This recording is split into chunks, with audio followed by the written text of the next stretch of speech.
Hey, I want you, whoever's watching this on the YouTubes, look at me.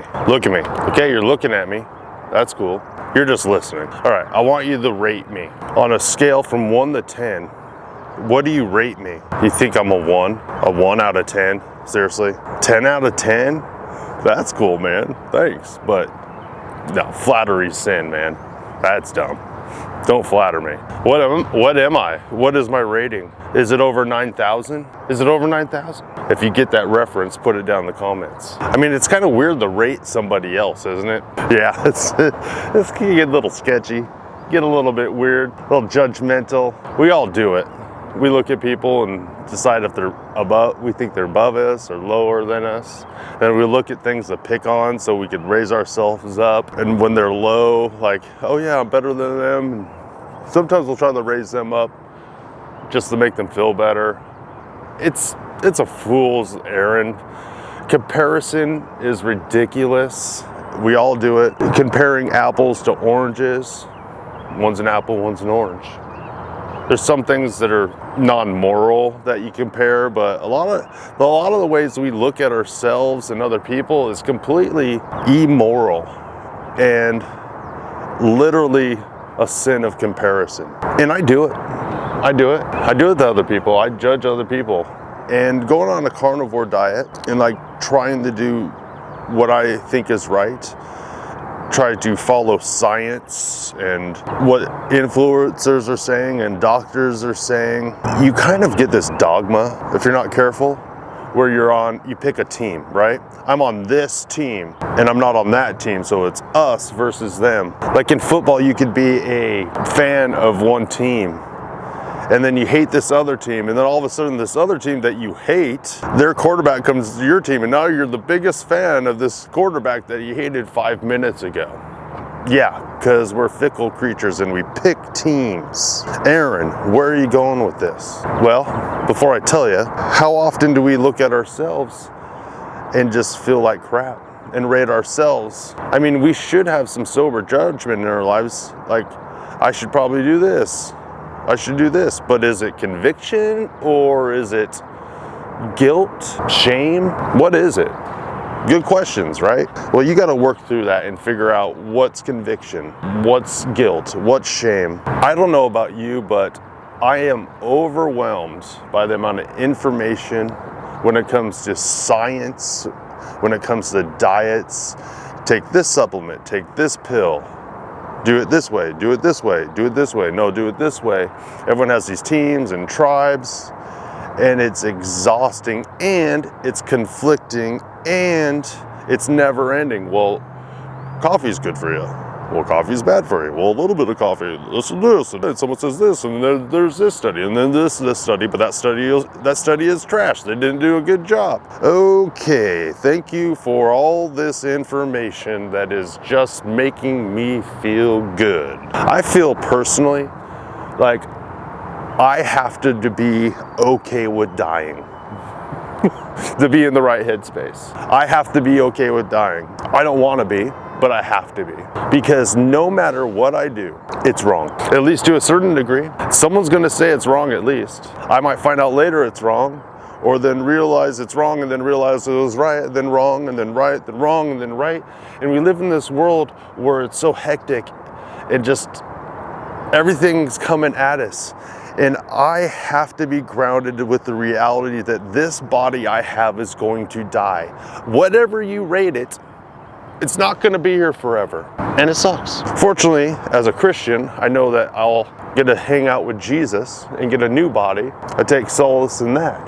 But right now, it's exhausting. So I'm going to die. When I think about that, I think it tempers my decision fatigue, and it tempers my frustrations with people, because we're just trying to do the best we can, man. We're just trying to live life with the best information that we have right now.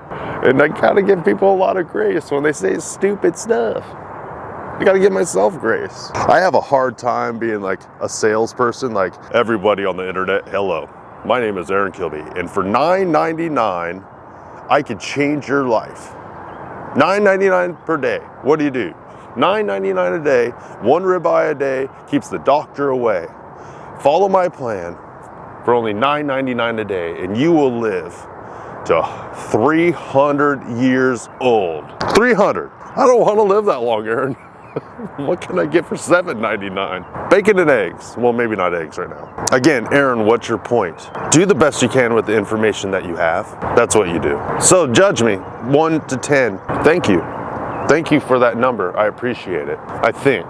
Maybe not. But what can you do to change the number you gave me? You could change your perception of me, your thoughts of me. You can get some new information that raises it or lowers it. Like, what if I took off my shirt? Would that change it? Lower? Definitely. You can't change me. You can't do the hard work for me. You can't feed me, bathe me, be my caregiver. No, that responsibility is on me. And me, I have to have responsibility for it. I have to do it with the best information that I have. I can't wait for someone to come along and save me. I mean, Jesus saved my soul, and I think he guides me and gives me conviction, but I can't wait for you to come over and help me become a 7. Dayton, Ohio 7. I really get this thought from the way that God treats me. He gives me the opportunity to move and breathe in him on this planet right now. And he gives me a lot of grace to make the wrong decisions and the right decisions, and to forget and remember all these things. And I find myself getting frustrated with people, like you're frustrated with me right now. But I can't change them, but I can pray for them. I can have good thoughts towards them. And I find sometimes the dogma of this diet or any diet will creep in and will pick sides and will look at people that we judge at a number and forget that they're human beings that have struggles. I apologize to anyone I do that to, but I still want to punch a bag of chips when I see it. Larry and Cassie from Carnivore Quest, I've been following their journey, and I've seen the ups and downs and the struggles that they've had. And they said on a video once, what people need to realize is a lot of the influencers in the carnivore space have like went on the diet, had their before and after videos, and their videos are in the fire, still in the fire, in the furnace, doing the hard work with the ups and downs and the pain, sorrow, tears, laughter, joy. And I agree, because I kind of got into the carnivore space because I did a 90-day challenge before and after. But it's not necessarily true, because I'm still struggling every day to try to find health.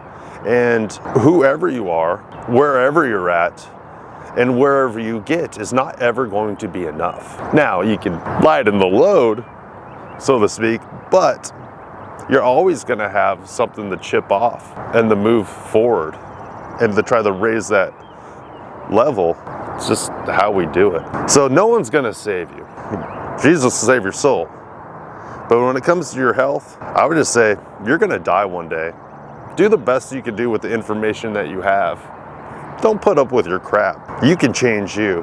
And when you look at somebody else, try not to judge them. Try not to rate them. Look at them and think, wow, that's a dearly loved child of God. I wonder what they're struggling through. I wonder if God's going to give me an opportunity to come alongside them and help them in any way. They might be hoping for a miracle over there, and you might be the one that inspires them to finally do something.